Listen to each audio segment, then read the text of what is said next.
Welcome to Maths with Paru. In this video, I shall be discussing questions from the Cambridge 0580 syllabus, extended, paper 2, and the paper is November 2021, paper 21. Here we go. So the first question is, we have a prime number, which is from 60 to 80, and also P is 2 less than a square number. So there are two pieces of criteria we have to look at. One is that P is a prime number and it is also 2 less than a square number. So let's start with square numbers between 60 and 80. The only square number is 64. I shall also consider the next square number 81 simply because they say that P is 2 less than a square number. So if you look at 64, and we look at 81, and 2 less than 81 is 79, which is a square number, which is a prime number as well as 2 less than a square number. If we consider 64, 2 less than 64 is 62, which is not a prime number. So therefore, the answer for this question is 79. Let's look at question 2. So this question is about time differences, and also you have to understand the 24-hour clock. So here they say that Hank flies from Los Angeles to Shanghai starting Friday 22nd at 21:40, which we can convert to a 12-hour clock, which would be 9:40 p.m. on July 22nd. Now the flight takes 13 hours and 35 minutes. So 13 hours and 35 minutes means we're going to add 13 hours to 9:40. So 9:40 p.m. July 22nd plus 13 hours is 10:40 a.m. July 23rd. If we add 35 minutes to that, we end up with 11:15 a.m. on July 23rd. And that is Los Angeles time because we are starting to fly from Los Angeles. Then we're interested in the local time in Shanghai, so because that's what they ask us to find, the date and time in Shanghai. And since Shanghai is 15 hours ahead of Los Angeles, we must add 15 hours to 11:15 a.m. July 23rd. When we add 15 hours, 11:15 a.m. plus 15 hours will take us to 2:15 a.m. July 24th in Shanghai. Now let's go to the B part of question 2. Here we have the cost of a flight is $920, and they give us an exchange rate into Chinese yuan, and they ask for the cost in yuan. So we can use the ratio method. $920 is equal to X yuan. We use the exchange rate, $1 equals 6.87 yuan, and we simply cross multiply. So we have 1 into X is X is equal to 920 into 6.87, and we end up with 6,320.40 yuan. Question 3. We have to use our calculator for this. First, we look at the numerator. 4.87 minus 2.7 is going to give us 2.17. Then what we do is we look at the cube root of 0.729. Now the cube root of 0.729 is 0.9. Then we also have a minus 0.2 here. So if you have minus 0.2 plus 0.9, we'll end up with 0.7.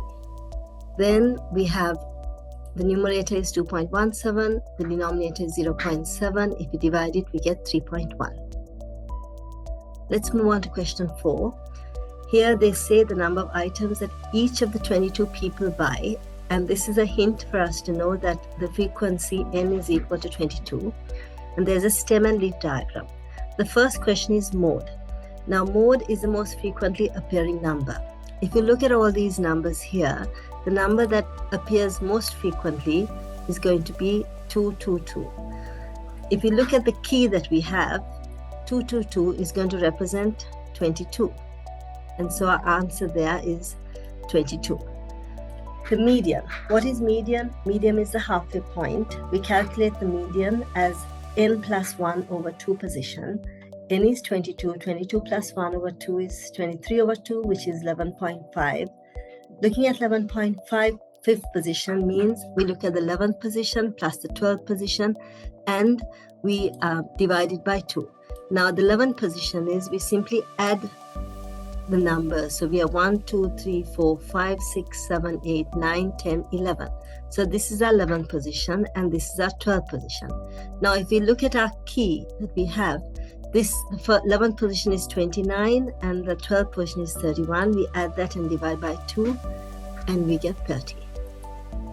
Let's move on to the next question. Question 5. Here, when they talk about relative frequency, you must understand that relative frequency means it's another word for probability. Now they tell us that the number of games lost is twice the number of games drawn. So if we say X for the number of games drawn, 2X for the number of games lost. Now we don't really know what those values are, but we do know that if we have the total probability has to be equal to 1. So now what we do is we say that 0.1 plus, because that's what we have here, 0.1 plus we say 2x plus x, all of that together has to be equal to 1. That means 3x is equal to 1 minus 0.1, which is 0.9. If 3x is 0.9, x is 0.3. And they say complete the table, so we really should write here 0.6. Okay, and you can see when we add all of them, we will get 1.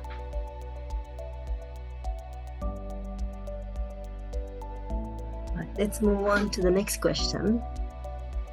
Here, they ask us to find the actual distance between town P and Q.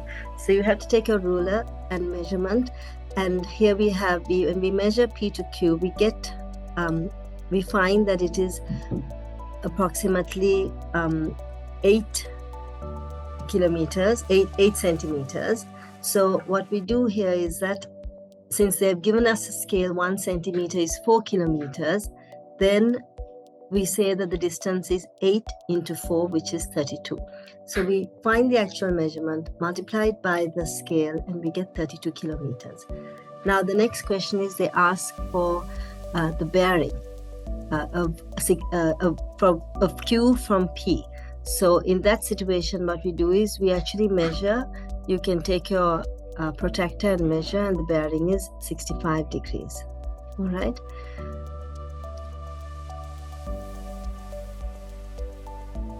Moving on to the next question.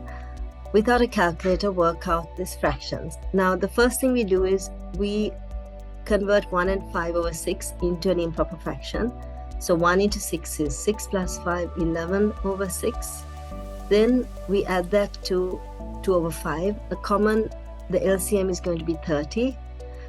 So here the numerator will be 11 into 5, which is 55. Here it will be 2 into 6, which is 12. When we add them, we get 67 over 30. And the answer is to write it as a mixed number in simplest form. So that means if we divide 67 by 30, we get 2 is a whole number and 7 over 30.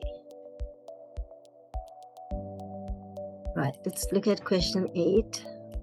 Solve the simultaneous equation. Now, when we have a situation like this, we're going to try to eliminate one of the letters. So here we first multiply the first equation. We call that equation 1, and we multiply that by 2. If we multiply that by 2, we end up with 8x minus 4y equals minus 36. Then we look at equation 2, and we just simply write down equation 2. So this is our equation 2. And we just write it down the way it is here, underneath here. So here we have 2 equations, and we're going to find out how we're going to eliminate one of them. It's clear to see that there is a minus 4y and a plus 4y. So the easiest would be just to add both of them. If we added minus 4y and plus 4y, that would become 0.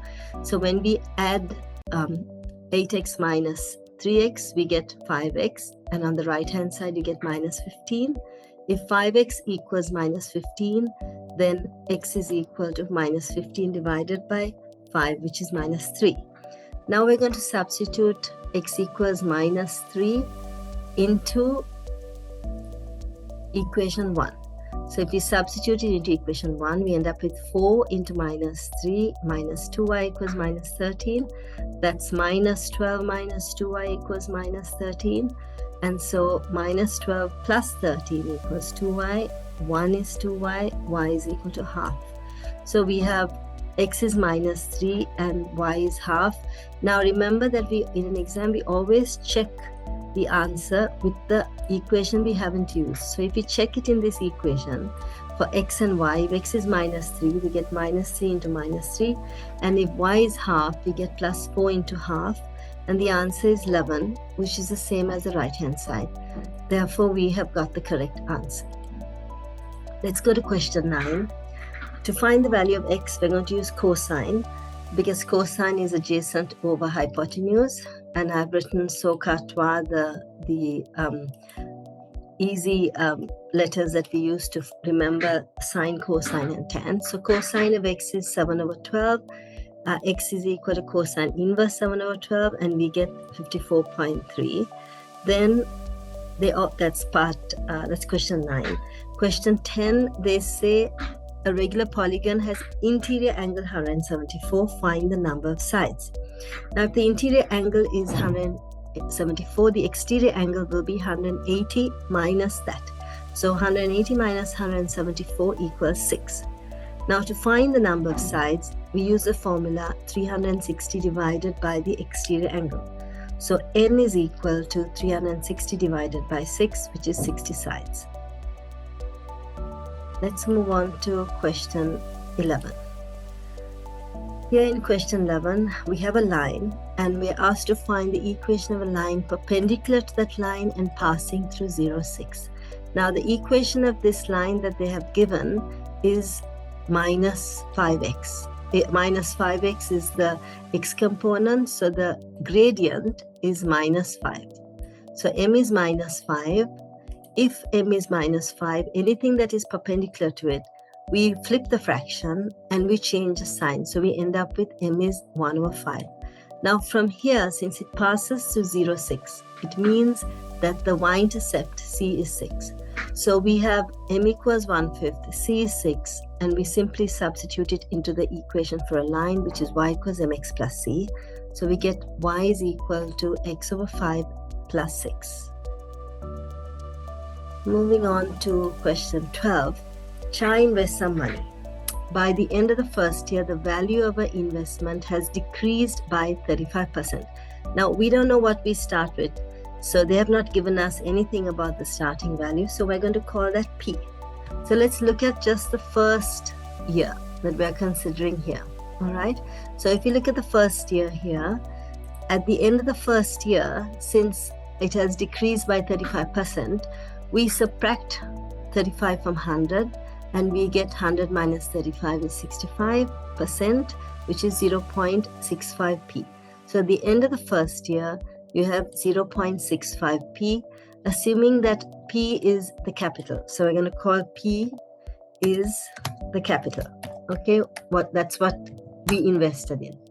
Now, at the end of the second year, they say that by the end of the second year, the value of the investment has increased by 40% of its value at the end of the first year. Now, at the first year, we get 0.65. So we're going to talk about now the second year. We're going to increase 0.65 by 140%. So here, what do? We end up with 140 over 100 into 0.65.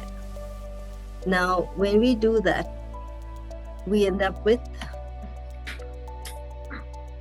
100. If we increase 140% by 0.65, we should get 0.91.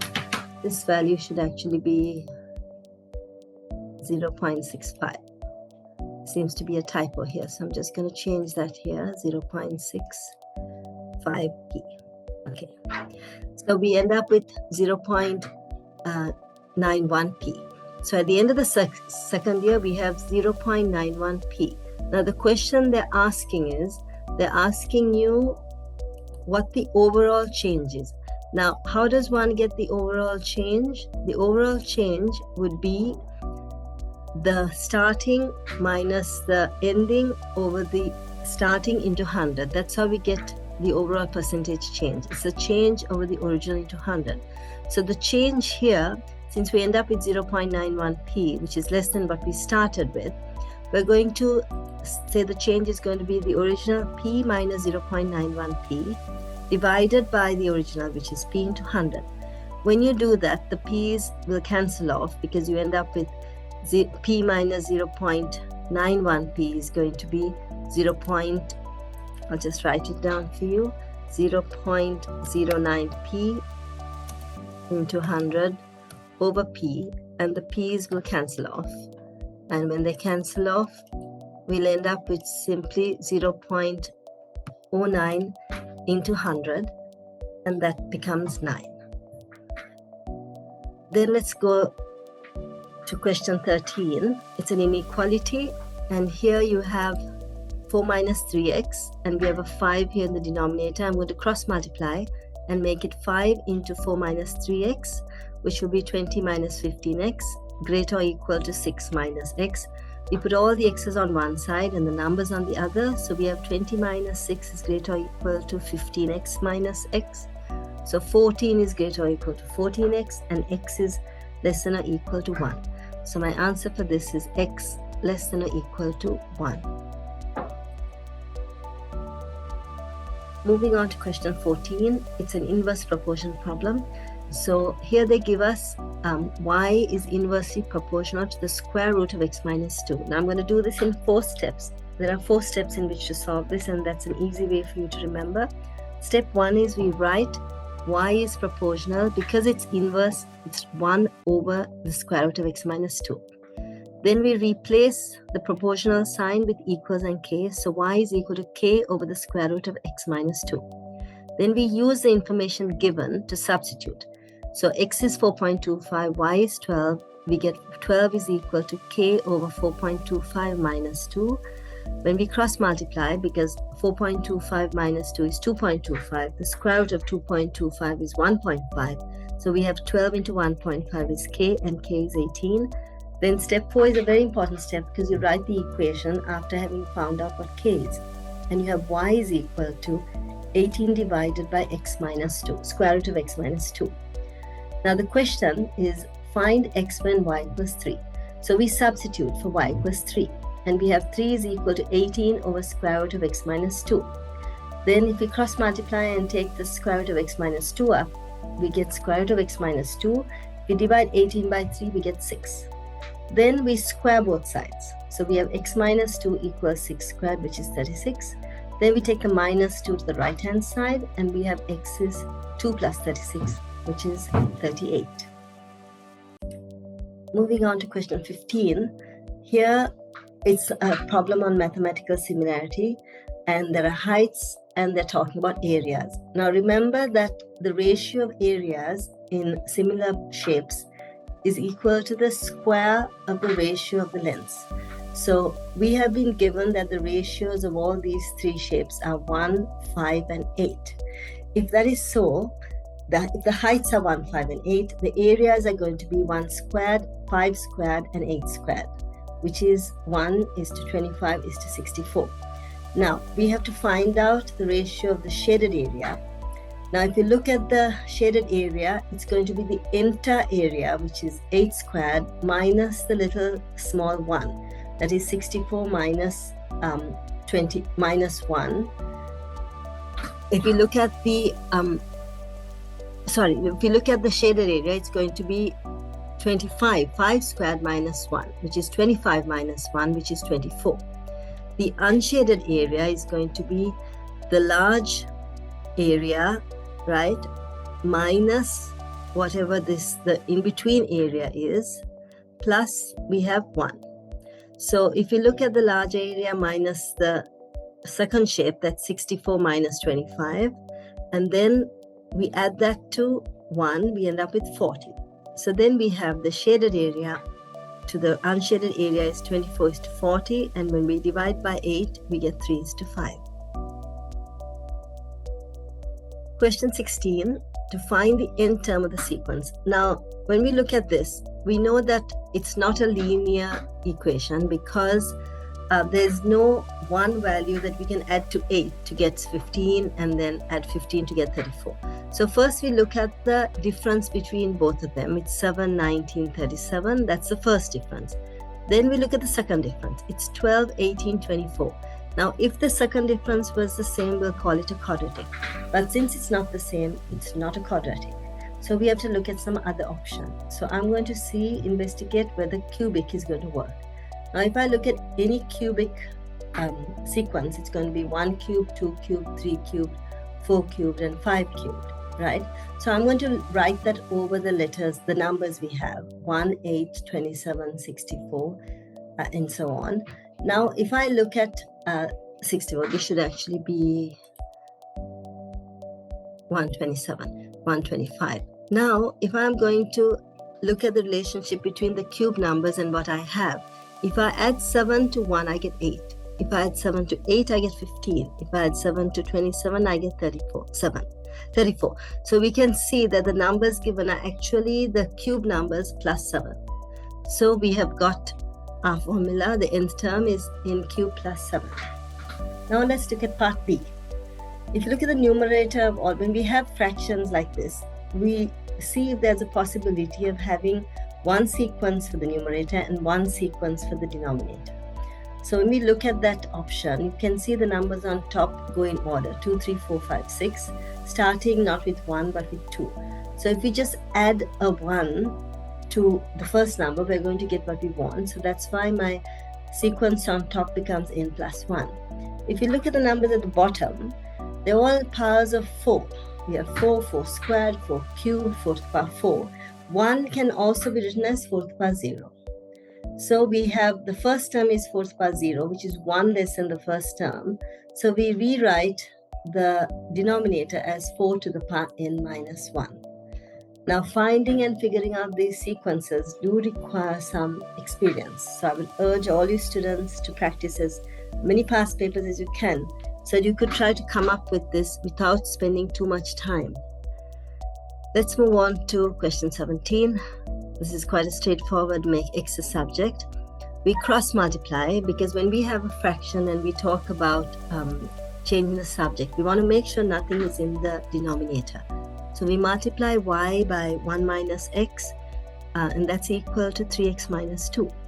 We expand the bracket, we get y minus xy equals 3x minus 2. Now, since we want to make x a subject, I'm going to move all the x terms to one side.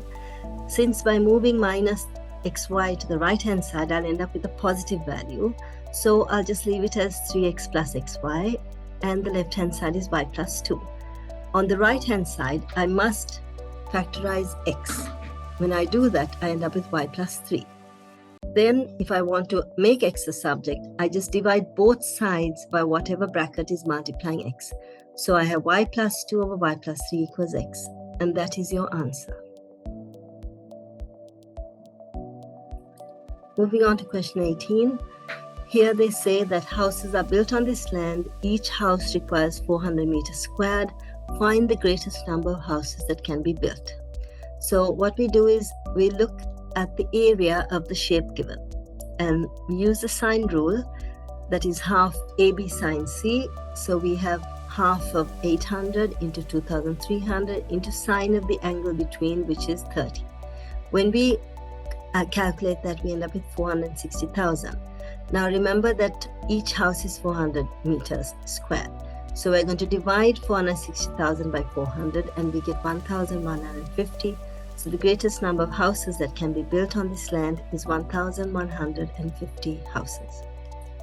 Question 19, to write as a single fraction, we look at the LCM of x plus 3 and 7. It is simply multiplying them both. So we have 7 into x plus 3. The first fraction becomes 2 into 7 minus the second fraction becomes x plus 3 into x plus 2. Now please note how I have put a double bracket outside of the two brackets to make sure that I don't make a mistake when multiplying that entire expression by minus. So firstly, I expand everything in the bracket, double brackets, and simplify. When I expand x plus 3 into x plus 2, I get x squared plus 2x plus 3x plus 6. And 2 into 7 is 14. Now what I do is I'm going to multiply this entire bracket by -1. So 14 minus x squared, then 2x and 3x becomes 5x, minus 5 is minus 5x, then 6 into -1 is -6. So my denominator remains 7 into x plus 3. If I simplify the numerator, because I have a 14 and a -6, that becomes 14 minus 6 is 8. So my answer is 8 minus x squared minus 5x divided by 7 into x plus 3. Moving on to question 20, it's solving a equation with cosine in it, and we have to know our quadrant rules. So if you look at 2 plus cosine x, I'm going to divide both sides by 3. I get 5 over 3, then cosine x is 5 over 3 minus 2, and I put it under common denominator. I end up with 5 minus 6, which is minus 1/3. If cosine x is minus 1/3, then when I look at cosine inverse of minus 1/3, I get 109.5. Now, that is our principal value for cosine x, 109.5. It is going to be in the second quadrant because it is a negative value, but there's one other place you can get cosine negative. That's the third quadrant as well. So the way we do it is first we show 109.5, also find the angle it makes with the x-axis, which is 70.5. And since cosine is negative in the third quadrant, we can add 180 plus 70.5 to get the next value. So there are two values. When they say solve between 0 and 360, we have to find all the values that are going to give us cosine x as -1/3. So when we solve that, 180 plus 70.5 is 250.5. So the solution for this problem is 109.5 and 250.5. Moving on to question 21, there's a pyramid. It has a square base. They're given you the vertical height, E is vertically above the center, and they're given you the height is 9. They want to find the angle that EC makes with the base. So this is the angle that we're talking about.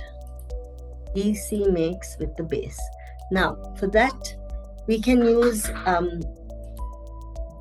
trigonometry, obviously, but first we have to find out what this diagonal is. That is the diagonal A to C. So for that, I simply use Pythagoras theorem, because we have told that it's a square base, right? And we know that the length of each of the square is 5. So this is 5 and this is 5, and we know that this entire diagonal is going to be AC.